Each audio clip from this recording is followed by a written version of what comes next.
بھارت کے اندر جو ہے اقلیتیں محفوظ نہیں ہیں. بھارت کی آبادی تقریباً 1 ارب 20 کروڑ سے زائد ہے. تو وہاں پر مسلمانوں کی جو آبادی ہے 20 کروڑ سے زائد ہے. 20-25 کروڑ مسلمان بستے ہیں.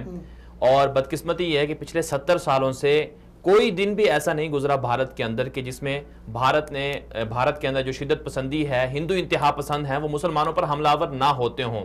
اگر آپ ریکارڈ اٹھا کر دیکھ لیں تو آپ کو یہ جان کر حیرانگی ہوگی کہ بھارت کے اندر جو ابھی دنیا تو ایڈوانس ہو گئی ہے، دنیا کے اندر بڑی تبدیلیاں آ گئی ہیں، انسانی حقوق کی تنظیمیں ہیں، سب کچھ ہے، لیکن اس کے باوجود بھی بھارت کے اندر آئے سال جو ہیں ہزاروں کی تعداد میں ایسے کیسز ریکارڈ ہوتے ہیں جس میں مسلمانوں کو قتل کر دیا جاتا ہے. بھارت کا آرٹیکل 48 کے تحت وہاں پر گائے کو ذبح کرنا ایک جرم قرار دیا گیا ہے، اسے مقدس قرار دیا گیا ہے کہ اگر کوئی ذبح کرتا ہے تو ان کے مقدس چیز کو نقصان پہنچا رہا ہے. اور گائے کے ذبح کرنے پر کتنے مسلمانوں کا قتل کر دیا گیا.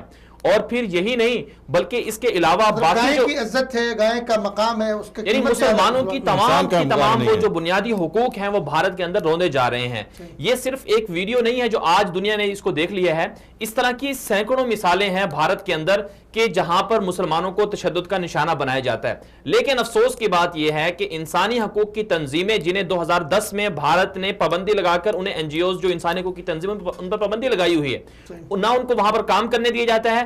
اگر کوئی کام کرتا بھی ہے تو وہ بھارت کے ماتحت رہ کر، بھارت کے نیچے رہ کر انہی کی زبان بولتا ہے. تو یہ انتہائی شرمناک بات ہے پوری دنیا کے لیے. اور خود کو جمہوریت کہہ رہا ہے، اور جمہوریت کا سب سے بڑا چیمپئن جو خود کو کہتا ہے کہ میں جمہوری ہوں، اپنے آپ کو ایک سیکولر بھی بتاتا ہے کہ میں سیکولر اسٹیٹ ہوں.